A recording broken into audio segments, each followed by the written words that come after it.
the final day of our week of wonder. It's absolutely flown by. I don't know how weeks and weeks and months of work is completely over in a couple of hours. This is our regional update session. For those of you that have attended a shared learning day in the past, you know we usually line everybody up on the stage and they pass the mic down.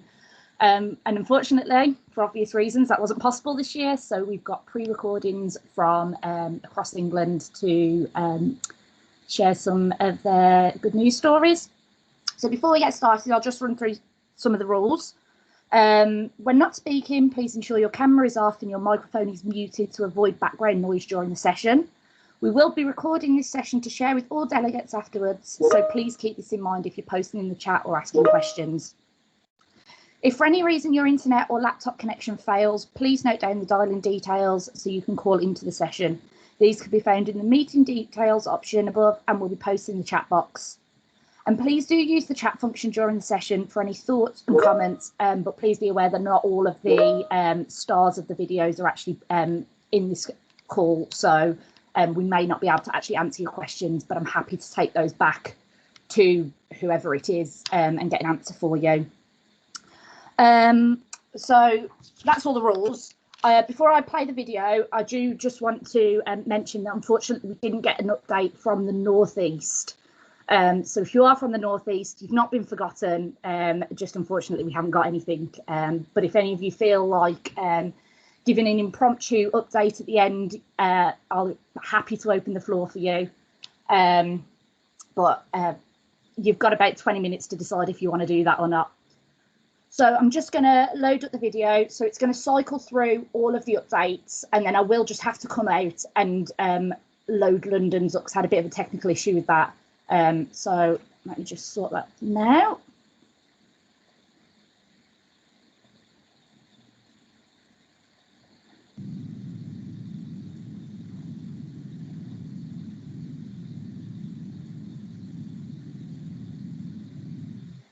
I'm going to start with the Northwest. If you can't hear any sound, please let me know. My name is Dave Watson. I'm the Public Protection Manager at Warrington Borough Council. I'm also the Chair of the Cheshire and Merseyside Chief Environmental Officers Group and the North West Strategic Regulation Group. I would like to take a few moments to update you on the work of the North West region. The North West Strategic Regulation Group benefits from some strong and significant regions within its area. It's important that we play to our strengths. We combine major city conurbations with areas of outstanding natural beauty and provide a diverse range of services. As with many areas, we continue to experience significant demands, and therefore any partnership must be sustainable and have value to its participants. This equally applies to better business for all. We are working to identify areas of mutual benefit and to develop tangible benefits. The group has continued to meet to exchange information and to share best practice. Our ambitions go beyond this, and we want to grow the partnership and to welcome new members, particularly our growth hubs. We are committed to working with rather than to businesses, and compliance remains our primary goal. Officers from across the North West have benefited from both business and behavioural insight training. This has helped officers to build an understanding of the needs and concerns of businesses. Several added value services are available from which businesses can benefit, particularly around food advice and support. We have successfully delivered a series of shared sessions with OPSS to increase awareness between growth hubs and regulators. These sessions were delivered by over 40 people, were attended by over 40 people, and it is intended that these will provide the building blocks to take the partnership forward. It is important that we continue to work to ensure that our services remain relevant and resilient. BPFA provides opportunities for us to do this and to work with the local enterprise partnership, growth hubs and representatives of the business community. Businesses now more than ever will need our support as they look to prepare for a EU transition and to recover from the economic shock of COVID. The work of our regulatory teams on the response to the pandemic has served to highlight the importance of good regulation, and it's important that we build on this. The area benefits from the Manchester Primary Authority Centre of Excellence model that has continued to go from strength to strength. Partnerships have been reviewed and the centre has benefited from the LGA grant that has enabled it to work with a productivity expert to expand its range of chargeable services. We have also set up the North West Primary Authority Regional Group, which is a user-led platform for operational discussion and is well attended. We've also been working to analyse existing primary authorities agreements and further opportunities across the North West. Members of the group have also been working with both the LGA and MHCLG on the response to the COVID pandemic to provide advice and feedback to the government. We benefit from a wide range of expertise within the region, and it's important that we use our skills and experience to support businesses. Our ambitions for the group are to fully engage with the growth hubs and to seek out opportunities to grow the partnership in a phased and sustainable way. We will continue to share information and to support businesses. I would like to thank regional colleagues for their support, and I look forward to hearing about the work of other regions and to playing an active role in BBFA moving forward. Okay, Jackie.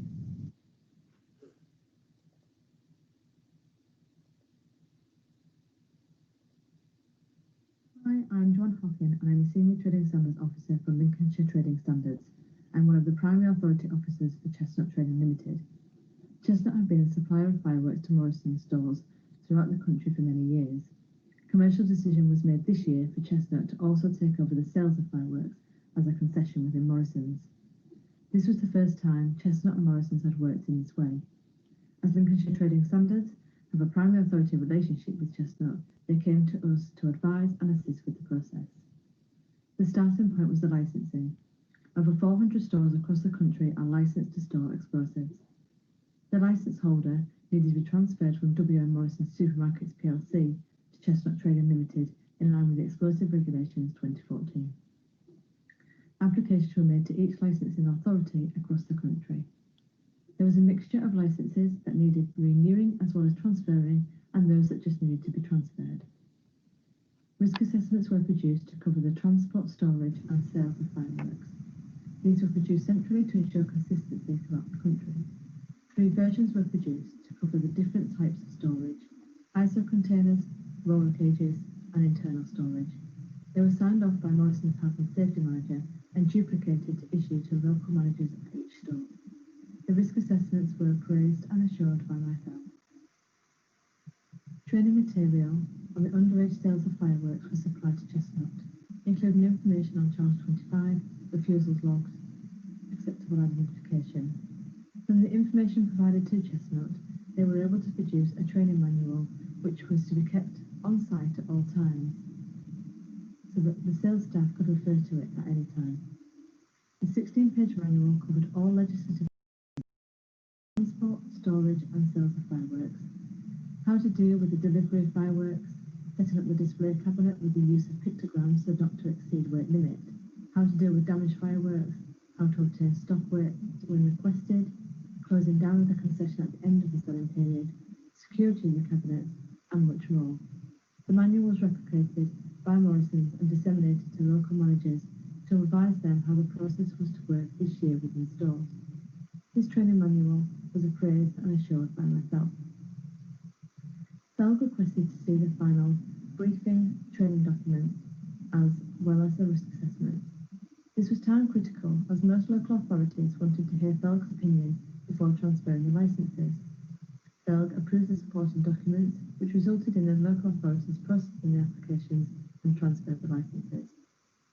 They requested that as much as practicable, the process should be controlled centrally by primary authority relationship to ensure consistency throughout the country. There were some hurdles to overcome. When the process initially started, we wasn't sure whether social distancing would still need to be considered in terms of where the concession stands would be, and if there was any problems during the application process. There was an inspection plan.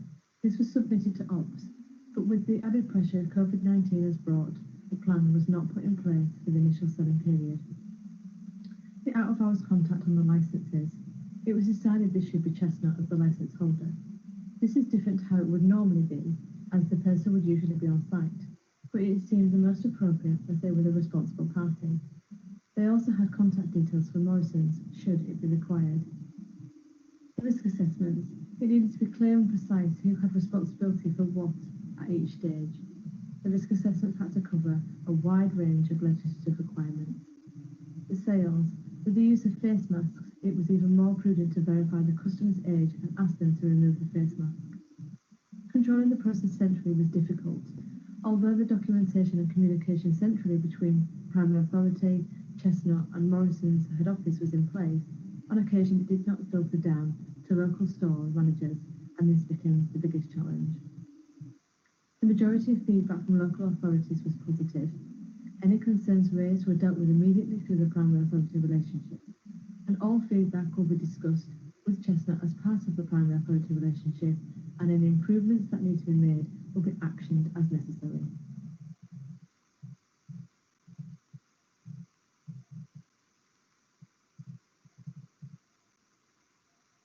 Hi, I'm Joanne.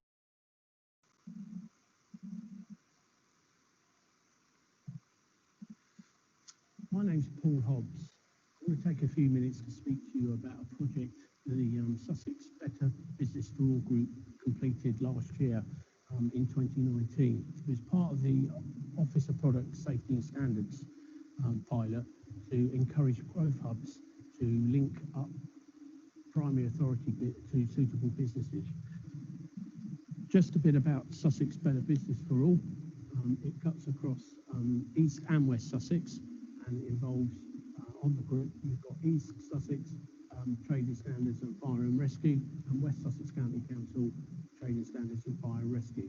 There are 11 districts and boroughs within Sussex.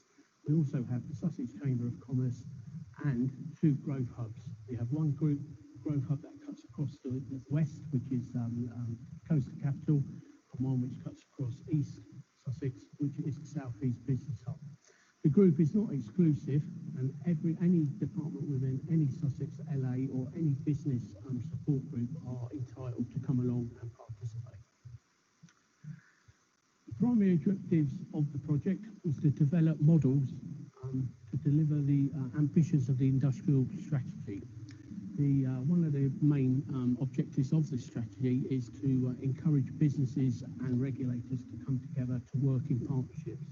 Primary authority is one of the key objectives of that strategy, and the idea was to set up a pilot to see how growth hubs could best engage with businesses to find businesses a suitable partner that would set up a primary authority partnerships. Because of the large size of Sussex, covers 1,500 square miles, it makes it very difficult for us to be able to have a central location which is suitable for businesses to come and see us. In the past, the group have held things like seminars and training days and awareness days, and we've had limited success. Quite often businesses turn up, but in very small numbers. They often find it very difficult to travel long distances, and they often find it very difficult to make staff available to attend these events. So we thought what we'd do, instead of inviting businesses to come and see us, that we would take the message to them. What we did, we targeted areas where large numbers of businesses would be concentrated. And what we focused on was industrial parks, and we also targeted a couple of Sussex business exhibitions that were taking place in Sussex during the summer. The events took place in September and October last year. Before the event, we targeted businesses with a postcard to advertise that we were coming, that we were parking the bus up, inviting them to come along and see us, and we even offered a free bacon and sandwich, free baked sandwich and a cup of tea to anyone who wanted to come along. So this slide, if you can see it properly, is a picture of the event vehicle in all its glory. We had numerous posters and pull-up banners, and it was targeted, advertised very much as being primary authority, and this is the vehicle we used in all of our events. Our findings were on industrial parks that you just cannot rock up and expect businesses to come and see you, despite the fact that we advertised that we were coming. We sent out mail shots to say we were coming, what the day was, what the time was, and all the rest of it. Even the offer of a free bacon sandwich and a cup of tea couldn't tempt businesses out to come and see us. A certain amount of homework also needs to be done, particularly when you target industrial estates, because some of the estates that we visited, a lot of the units were not actually occupied. Some of the units are used for storage, and although there is a business in there, they don't have any staff actually operating there. With the business exhibitions, again, you can't just expect to turn up and people will come and see you. Although we're actually inside the business arena and there are people milling around, they will just walk past the stand unless you've got something there that will tempt them in. What we did notice was that those stands that were giving away freebies, people were more inclined to go and see them than they were us. So you do have to, again, go out and engage with people, grab people as they walk past and try and encourage them to come along and speak to you. Again, there's a lot of hard sell involved. The good thing about the expos that you don't get on the industrial estates is that there are networking opportunities. On both exhibitions that we turned up to, there were some breakout rooms where there were some seminars, there were some networking sessions that we could go along to, and we were able to sell primary authority. Our conclusions from the event really was that businesses tend to struggle and comprehend what primary authority actually means. When you've got them on the stand for a very short time, you've got to try and sell the message. And trying to get businesses to understand what PA is very difficult. There is a lot of jargon involved, and it's difficult to stimulate interest. People will stand there and talk to you for a short while, but once they start to lose interest or they don't really understand what you're talking about, they will just walk away. We were really disappointed with the lack of support we got from all the other Sussex LAs who didn't really want to engage with the project, even those LAs whose areas we went into, where we took the mobile vehicle. And I think this is an area that needs further exploration, really, because I think there is a project there waiting to happen. And that is that I think OPS should really be looking at why certain local authorities are just disengaged with primary authority. They're just not interested in offering PA to businesses. And it would be worthwhile finding out why that is. Timing the event was a bit unfortunate. It coincided with the demands and the uncertainty of the EU transition. So businesses were preoccupied with that and didn't really have the time to think about anything else like primary authority. Perhaps we should have used primary authority as a means of helping businesses with EU transition. But again, because we had such a small window of opportunity, it was something that we didn't think about at the time. In general, however, the group as a whole agree that this approach is pretty good. It's a good way of getting the message out if you visit businesses rather than them visiting you. But what we need to do is to break down some of the jargon about primary authority, make it much more easily explainable, make it much more easily understandable for businesses. Thank you. That's just a brief overview of our project. I'm Paul Hobbs at Horsham District Council. Anyone wants to discuss the project with me, please contact me on paul.hobbs@horsham.gov.uk. Thank you very much.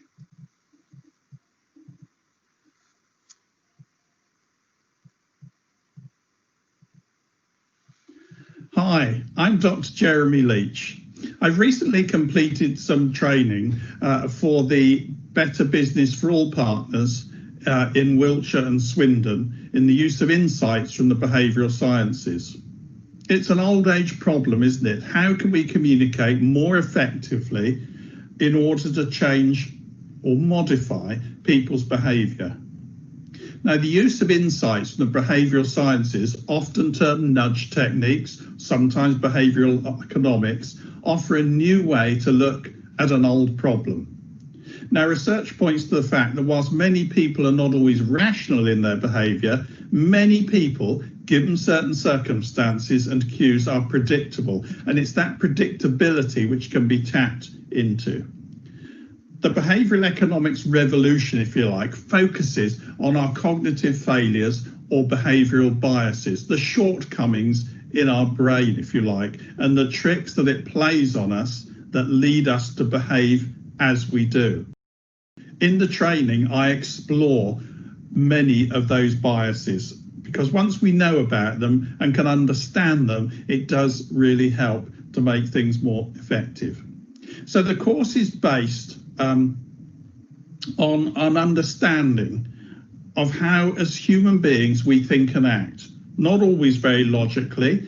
the course draws on elements of psychology, sociology, neuroscience, and economics. For example, many people prioritize today over tomorrow.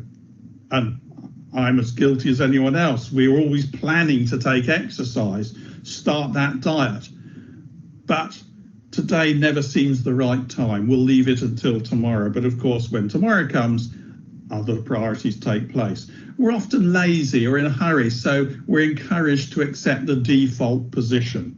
And we're influenced by peer pressure. So if our colleagues or friends or relatives are doing something, we're much more likely to do those things ourselves. So the training explores also a mnemonic called EAST, and that stands for, when we're communicating with people, EAST stands for make it easy, make it attractive, make it social, and make it timely. I go into those in a lot more detail in the training. And then I conclude with lots of practical examples of where the behavioural sciences have really made a difference in different projects, and we can look at those to see how you may be able to use them. So if you'd like more details of the training to hold in your area, then there's two ways. You can either contact me through Teresa Isaacs at BEIS, or you can email me direct on jandr.leach, that's jandr.leach, Leach, at btinternet.com. I look forward to hearing from you. Have a good day and thanks for listening. Bye. Hi. Just coming out to share.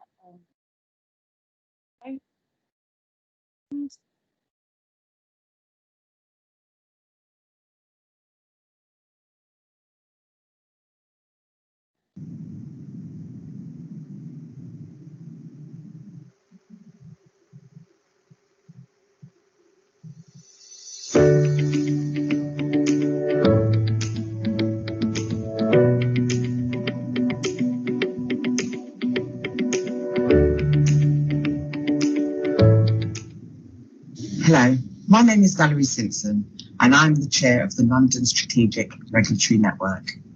Our network is officially being launched this week, which provides the perfect opportunity for me to tell you about the projects that we are currently involved in and our plans for the next 12 months. You will now hear from Ben Sell, a Vice Chair and the Regional Coordinator for London Trading Standards, about some of the work and projects that Trading Standards services in London have been focusing on over the last 12 months. My name is Ben Sell. I'm the Regional Coordinator for London Trading Standards. Valerie's asked me to give a quick update on the work that LTS has been engaged in within the last 12 months. The most important piece of work we've done so far this year has been the LTS Week 2020 campaign, which focused on COVID-19. The aim of this campaign was to make consumers aware of their rights, to assist businesses in maintaining compliance while trading, and to highlight the fantastic work of trading standard services in London. In order to do this, we needed as much media coverage for this project as possible, which we achieved with 21 million unique potential views, which included 187,700 impressions on Twitter. Earlier in the year, we were engaged with Tenant Fees Act training. We rolled out 4 sessions across London in partnership with the National Trading Standards Estate Letting Agency team. More recently, we've been engaged in a number of regional projects which cover a variety of specialist areas in trading standards, including lettings, doorstep crime, product safety, and fair trading. You will now hear from Janine Avery, our other Vice Chair and the Alum Coordinator for the Association of London Environmental Health Managers, about some of the work and projects that our environmental health teams in London have been focusing on over the last 12 months. Hi, my name is Janine Avery. I am the coordinator of the Association of London Environmental Health Managers. We're a charity and all 33 London boroughs are members, and the main aim of the charity is to promote and support environmental health services in London. We provide a network and liaison facility for all the London boroughs. We provide technical group support for each of the individual areas of environmental health. And we run regional projects on behalf of the London boroughs. We basically provide sort of background support for any activities that London wishes to take forward in a partnership way. At the moment, our focus is on COVID enforcement. We have a COVID group which has 10 representative boroughs as members, and any emerging issues that are referred to us from across London, we will consider and try and come up with a pragmatic approach which we will then distribute out to the rest of London, which enables us, we hope, to take a consistent approach to COVID activity, at least in London. We're very pleased to be part of the OPSS strategic network. We've worked as a partnership with London for a long time, working with trading standards. So it's very good to be able to extend that network to a national network. And we will be working as vice chairs behind the scenes, doing any support work that's necessary to make the group succeed. Thank you. We have similar but diverse needs across our 33 London authorities. We hope to support businesses, improve compliance and simplify regulations by setting up a Better Business for All scheme for our network, looking at best practice and lessons learned from other regions. We believe that there are also meaningful ways that we can work with the London Fire Brigade to help keep the residents of London safe and to save lives. Particular projects we're looking to focus on include improving our ability to deal with food fraud and food labelling, especially as we move closer to Brexit and our exit from the EU, cracking down on illegal tobacco and the safe use of shisha bars during the COVID-19 pandemic, improving our use of intelligence for licensed premises, safeguarding those who use and work in nail bars from harmful chemicals and modern slavery, and ensuring that all businesses and the communities that we serve benefit from our work on diversity and regulation.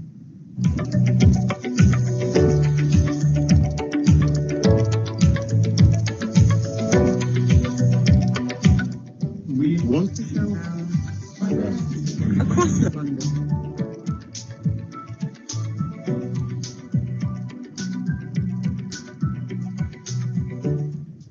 We want to show diversity across London.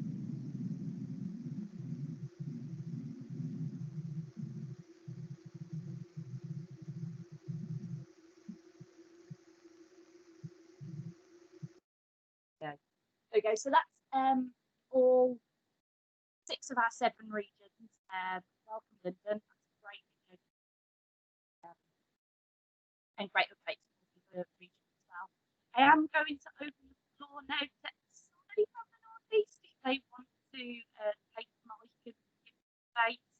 I realise it is very short notice. So.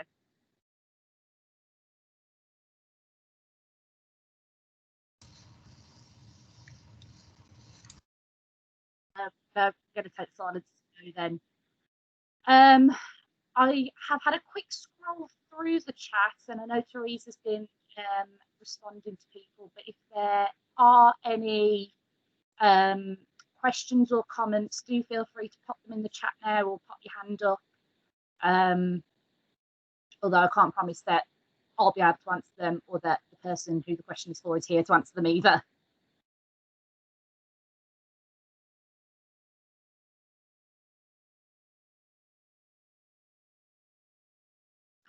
So Caroline Clark in our team has just offered to give a fire update for the North East. So over to you, Caroline.